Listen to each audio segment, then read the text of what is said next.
Vamos allá con el análisis de la victoria del Paris Saint-Germain en Montjuïc. Creo que lo primero que hay que comentar, Adri, es la presencia de Eric García como central y de Ferran Torres como delantero en el Fútbol Club Barcelona.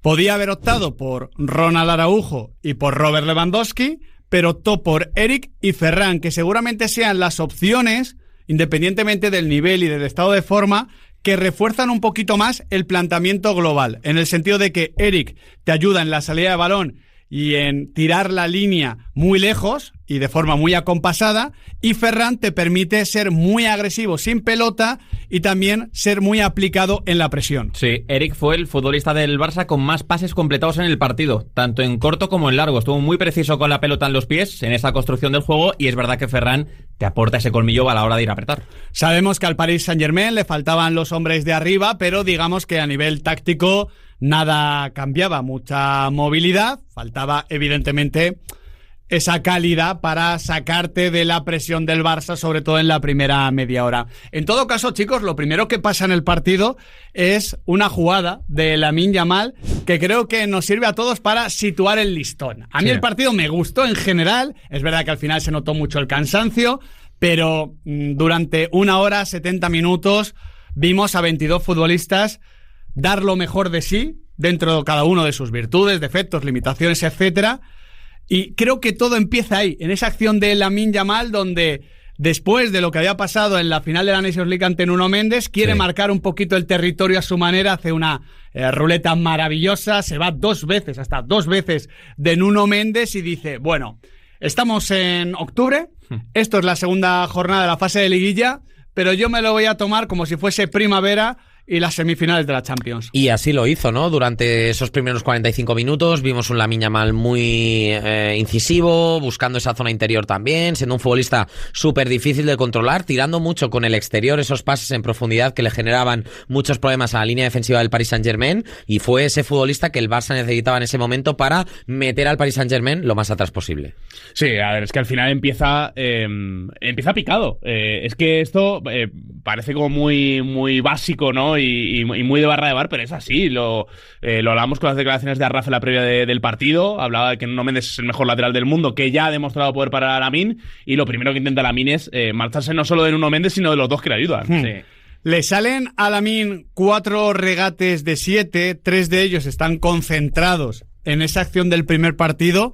Luego no tiene tantos. De hecho, ya digo... de la primera jugada. De la jugada, sí, perdón. Es que como los partidos tienen mini partidos... Sí, pero este mini partido duró 1 minuto. Por eso. 3 regates. El primer partido. Luego tuvo otro muy cerquita de su propio área. Luego ya no se pudo marchar. A mí la primera media hora de Lamine Yamal me parece muy buena y muy condicionante desde el pase. Vimos varios envíos al espacio, a las carreras de Ferran, toques abiertos para Marcus Rashford atacando el lado débil, muy buenos, porque Lamine Yamal tiene esto. Es desequilibrante en el duelo directo, pero también es desequilibrante si no le metes el pie para que te pueda regatear, justo encontrándote al espacio. Creo que la forma en la que el Paris Saint-Germain le defendió fue intentando que no recibiese mucho, que no se girase, pero si se giraba le daba 1 metro Nuno Méndez. Creo que la primera media hora de Lamine fue muy buena, la segunda regulera, y al final acabó bastante superado. Sí, fue de más a menos en el partido de Lamine Yamal, claramente. En la segunda tiene esa gran acción con Nuno, que a punto está de provocar la expulsión de Nuno con esa falta en la frontal, pero en la primera a mí me sorprendió que una vez Nuno mete el pie en la primera acción y Lamine Yamal se marcha, yo creo que Nuno dice, vale, voy a dejar de encimarlo, voy a dejar de meterle el pie porque me va a destrozar seguramente en el partido.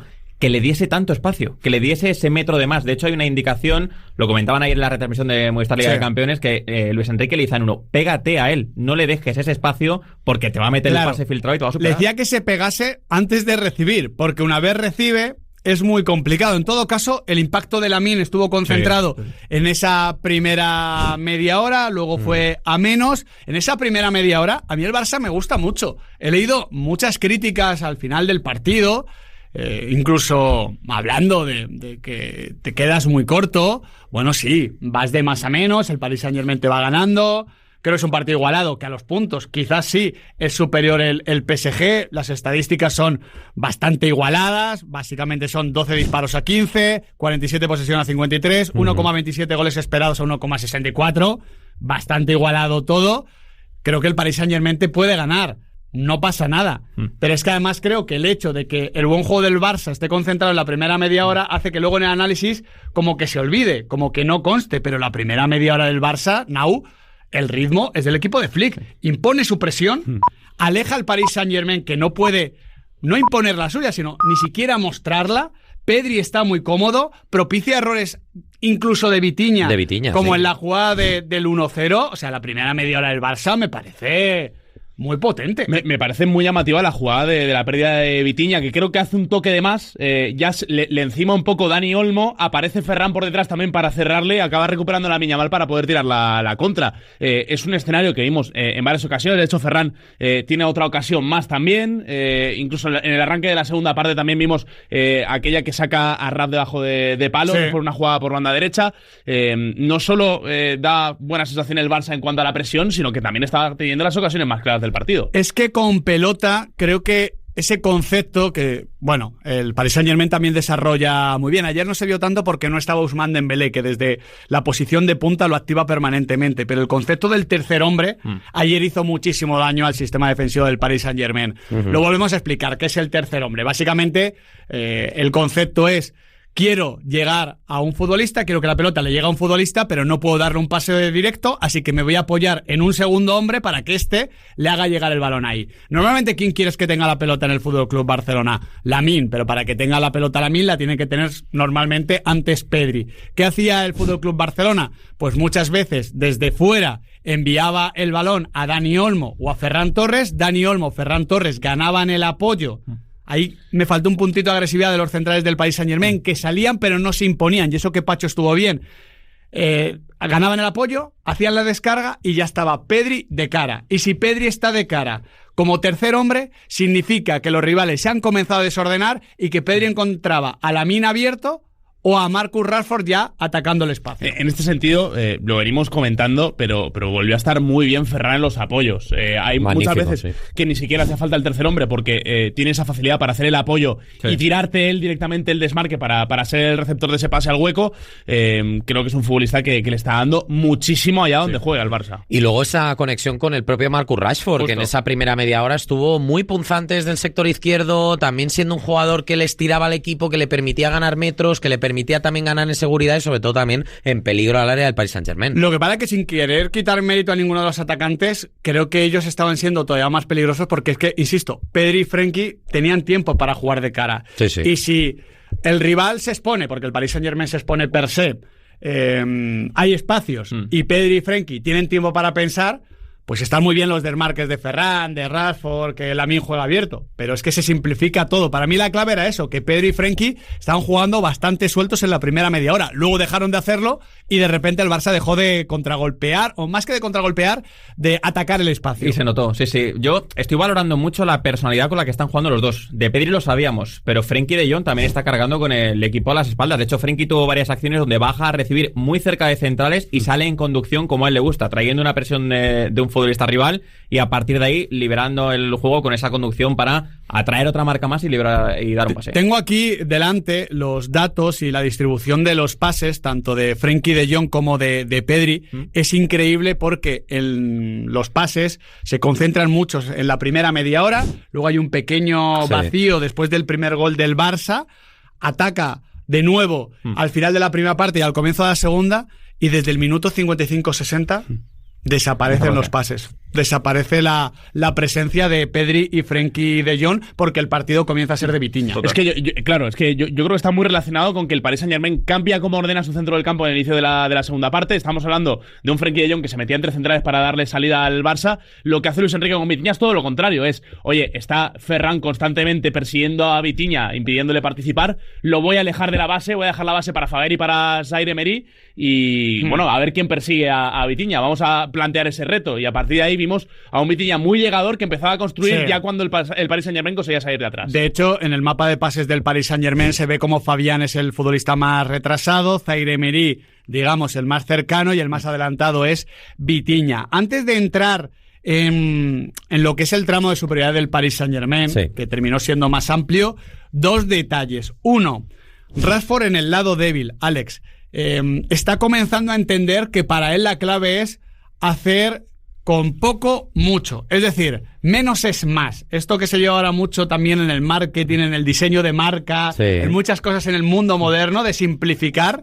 Bueno, cuando tú juegas en el equipo de Lamine Yamal y tú atacas, por tanto, el lado débil, cuantos menos toques, cuanto más sencillas sean las acciones, más efectivo vas a ser. Y ahora mismo lleva 2 goles y 4 asistencias en poco más de 500 minutos porque está comenzando a entender eso. No se trata de marcar el gol de todos los tiempos, de irse de 2, sino de recibo con una microventaja, ataco de inmediato, busco el disparo. Precisamente, es una situación que yo creo que además por su juego le va a venir muy bien. Es un futbolista que no es un super driblador y yo creo que en este tipo de escenarios se va a sentir mucho más, ¿cómo decirlo? Mucho más cómodo porque le va a recordar un poco más a Premier, ¿no? Un poquito más de espacio, un poquito más de continuidad a la hora de atacar con la pelota en esas conducciones y en definitiva ahí es donde puede crecer y lo vimos precisamente en la jugada del 1-0. Esto lo comentaba Thierry Henry de su etapa en el Fútbol Club Barcelona cuando llega y Guardiola le dice, oye, tú quédate pinchado a la banda izquierda, y dice, oye, pero si yo estoy acostumbrado a estar aquí metido en todas las salsas. Crack mundial, Henry, porque Rashford llega en otras condiciones. Sí, pero bueno, creo que el rol que se le pide es muy parecido. Oye, por la derecha hay un tornado que genera y el equipo está muy orientado hacia ese sector, tú tienes que compensar en ese lado débil y con muy poquitos toques tratar de ser efectivo. Titi Henry, David Villa, un poquito es ese concepto porque el Barça vuelve a tener en el lado derecho a un futbolista que aglutina mucho. Al final, por ejemplo, lo hace muy bien Rashford en el primer gol, encuentra muy bien a Ferran Torres, pero es que se nota que están todos pendientes de Lamine. Tiene una pérdida Vitinha, que es raro, recoge el balón Lamine, se cierran todos sobre él e incluso hay una acción, si os fijáis, cuando le llega el balón a Rashford, Nuno Méndez tiene por delante a Ferran, que es quien termina marcando el gol, y por detrás a Lamine. Tú dices, joder, lo que tiene que hacer es cerrar a Ferran, que es el futbolista que está más cerca de la portería. Esto es un concepto básico. Yo creo que Nuno no lo cierra porque tiene detrás a Lamine. Puede ser. Porque yo creo que ya la había... Como una decisión antinatural. Yo creo que ya la había buscado, ¿no? En otra acción previa, me suena. Sí, porque al final Lamine muchas veces da ese paso atrás o se queda parado y es cuando llega la situación de peligro. Al hilo de lo que estamos comentando de Rashford, un dato, de los 11 titulares del Barça ayer, fue el segundo futbolista con menos intervenciones en el encuentro. Claro. Habla bien de Rashford porque estamos diciendo que está sabiendo seleccionar los momentos y está entendiendo bien el juego. No habla tan bien de Dani Olmo, que fue el que menos intervenciones tuvo de los 11 titulares del Barça. Es que Dani Olmo exige una reflexión. Un diván, sí, porque no está nada bien. Es que no logra encontrar su espacio, su momento. Son muy poquitas intervenciones. Es verdad que alguna vez activó al tercer hombre, como hemos comentado antes, pero no. Y había espacios, y había situaciones, y en la primera media hora el Barça fue superior. Pero tuvo en una ocasión esa primera media hora que creo que la impacta en Zabarni. Exactamente. Cierto, sí. Pero también te digo que eso, leí críticas en esa acción a Dani Olmo. Yo creo que es una gran acción de Zabarni. Sí. La siguiente de Arraf. Sí. Pero él no está bien. Zabarni, que con ese look de melena tiene cositas del Scudé, por cierto. Ya le gustaría. El Scudé diestro. Ya le gustaría a Zabarni. Pero bueno, se quedó muy poquito Dani Olmo. Al final, marca en el minuto 18 Ferran Torres. Creo que sigue teniendo 10 minutitos más o menos de superioridad el Fútbol Club Barcelona, pero comienza a hacer daño el Paris Saint-Germain. Comienza a igualar el partido. Primero, se va estabilizando. Para mí, ese primer cuarto de hora, o mejor dicho, el último cuarto de hora de la primera parte, es de estabilizarse, de equipo maduro, de equipo que no busca marcar el segundo antes del primero. Es más, te diría, Adri, que no busca marcar el primero antes de sentirse seguro, porque si el Paris Saint-Germain comenzaba en modo kamikaze y entraba en el intercambio de golpes, hombre, con Mayulu, en Valle, un Barcola desconocido contra Lamine, Rashford y Ferran, igual no era el día. Tenías las de perder. Igual no era el día. Lógicamente, igual no era la mejor opción, pero sí es verdad que ayer volvimos a comprobar, porque ya lo sabíamos, pero volvimos a comprobar que el PSG es un equipazo. Es un equipazo tremendo, que juega con una confianza brutal. Todo el mundo sabe lo que tiene que hacer y cuál es su rol dentro del equipo, incluso los suplentes, y eso habla muy bien de la gestión de Luis Enrique. Y claro, empieza a intervenir, a aparecer, a impactar, como lo queráis decir, básicamente, esa pareja de laterales que son más que laterales. Nuno Méndez y Achraf Hakimi. Al principio Achraf se metía por dentro para facilitar la salida ante la presión, lo hace un par de veces, no tiene demasiado impacto. Nuno Méndez comienza a salir en conducción. Jugadas individuales, jugadas de una exuberancia y una superioridad mayúsculas. Un avión. En una es esa acción con Frenkie de Jong que le tiene que parar arriesgando con ese pisotón por detrás. En la segunda deja solo básicamente a Gonzalo Ramos, a Mayulu exactamente para marcar el gol del empate. Es un balón, lo he contado en el editorial, que coge en su frontal de área, en posición de lateral, empieza a conducir, se va de la primera presión, encuentra el apoyo de Mbaye para tirar la pared, sigue conduciendo. Creo que Koundé se equivoca porque da un paso adelante, sale, libera un espacio, Cubarsí lee mal la jugada y Cubarsí está mal en todo el partido, marca en Valle el gol del empate y ahí sí que sí comienza a crecer de verdad el Paris Saint-Germain.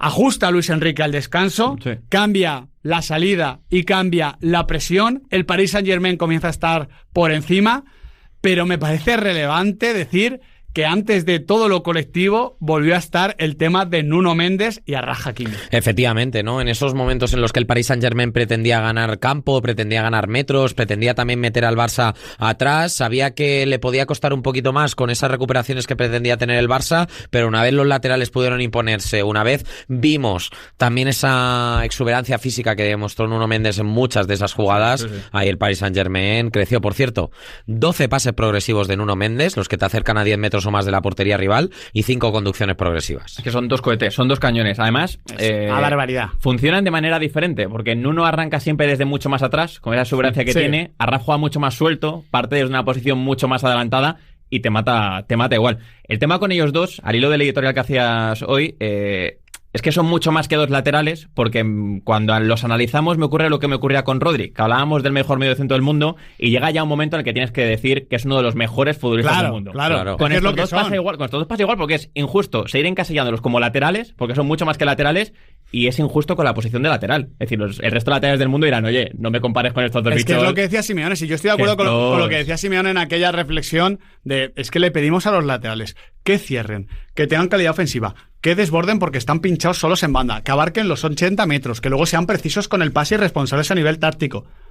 Venga, relájate un poquito, mister. Esto decía Diego Pablo Simeone. Claro, con Achraf y con Nuno les puedes pedir todo esto porque son no un 3 en 1, son un 5 en 1. Claro, es que, por ejemplo, empiezas a pensar en algunos de los que compiten con ellos, ¿no? Por ese puesto de mejor lateral del mundo. Y, por ejemplo, esa cabalgada que tiene Nuno me recuerda mucho a lo que hace Dumfries en la derecha, en el Inter. Sí. Pero es que luego... pero nada que ver ya. Claro, ya nada que ver. O sea, claro, Achraf lleva gol como Frimpón, ¿no? Claro, sí.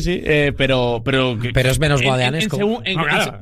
Según qué facetas les puedes comparar con otros laterales. Pero es que ellos tienen un poquito de todo. Nuno defiende como Mendy o como Cucurella, pero claro, con pelota es mucho mejor, tiene más desborde. Achraf tiene una lectura táctica brutal. Lo de Achraf y un fondo físico... Tuvo esa acción tan vital en portería propia, bloqueando ese remate en una situación de partido espectacular. Y por cierto, para completar el dato de los pases progresivos y conducciones progresivas, 8 pases progresivos a Achraf, 7 conducciones progresivas. Vitinha se termina haciendo con el partido en la segunda parte. Ya hemos comentado un poquito el ajuste que decía Nahuel. En general cambia la presión y cambia la salida un poquito el Paris Saint-Germain, y esto hace que el partido se vaya quedando muy largo. De hecho, termina de cambiar, empieza a ajustar al descanso y luego con la entrada de Lucas. Sí, porque el Barça está totalmente perdido. Exactamente. No sabe cómo... O sea, no cambia bien, no ajusta bien la presión el Barça cuando el PSG mete 3 atrás. Koundé no sabe cuándo saltar. Justo. Vemos muchas situaciones donde Rashford y Lamine se quedan en tierra de nadie, que esto es lo más peligroso. No sabían si saltar sobre el lateral o si quedarse esperando al extremo, y al final se quedaban en tierra de nadie, ni una cosa ni la otra. Entonces el campo se iba haciendo cada vez más largo. En la primera parte había sido, aunque era un partido muy intenso con mucho ritmo, era un partido más compacto. Ahí el Barça es superior. Si el partido se comienza a alargar, el Paris Saint-Germain impone sus condiciones porque tiene futbolistas más capacitados y autosuficientes para ello. Entra Lucas, muchas veces dibuja esa salida de 3 con Sabarny evidentemente y con Pacho. Los laterales siguen influyendo, los atacantes del Barça, ya digo, se quedan en tierra de nadie, creo que por desajuste táctico y creo que también por falta de chip ahí, Lamine entra al partido tomándoselo personal, Rashford entra muy aplicado, pero no lo mantienen durante todo el encuentro. Y a esto se refiere Flick luego en la rueda de prensa, y a esto se viene refiriendo en cada rueda de prensa.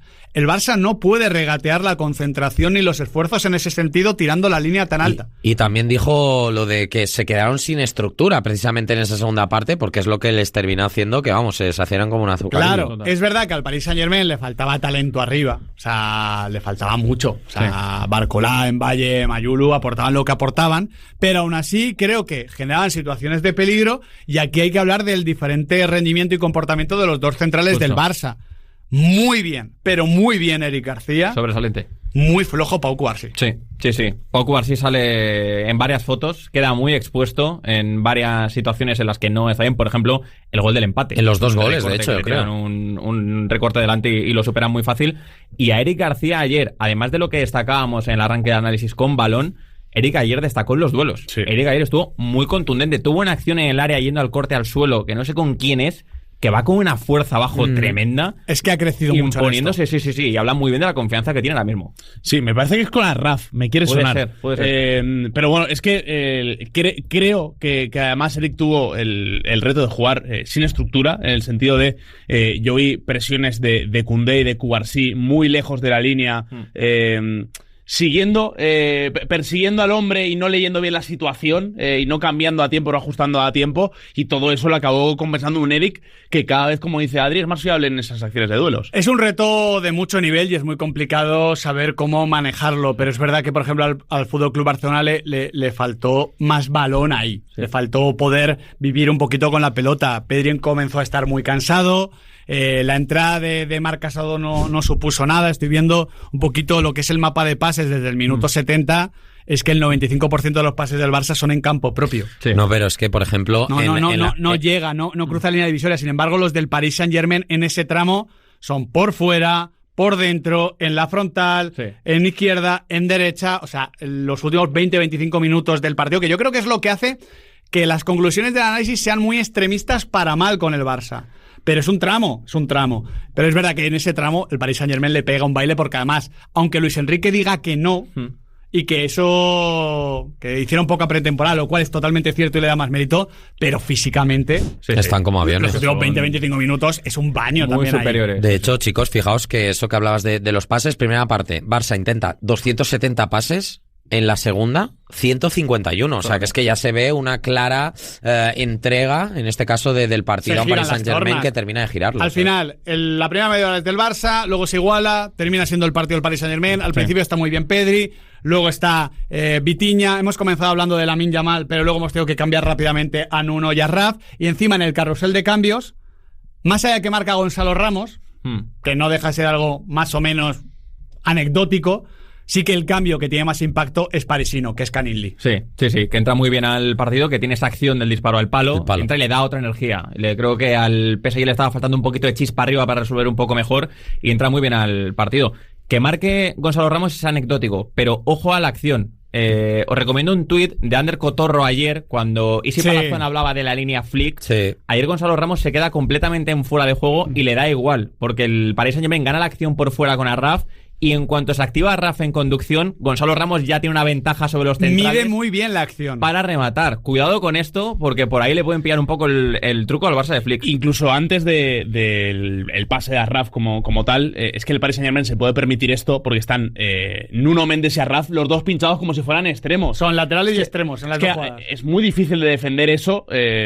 La manera de defenderlo realmente es apretar bien sobre el poseedor de balón y que ese balón no pueda llegar fuera, porque el PSG, claro, tiene tanta gente fijando arriba que atrás está muy desguarnecido, pero no estaba llegando el Barça los últimos 20 minutos a la presión. Se pudo permitir este tipo de escenarios y al final acabó penalizando. Además, teniendo en cuenta que el Barça buscó defender muy arriba durante todo el partido, y esto lo ha explicado Thierry Henry en el famoso programa, que ha dicho que en la Champions mucho cuidado con el sistema de la línea tan adelantada, además, porque los equipos te van a terminar pillando. Bueno, vamos a verlo. El año pasado el Inter, ¿cuántos goles fueron? 7.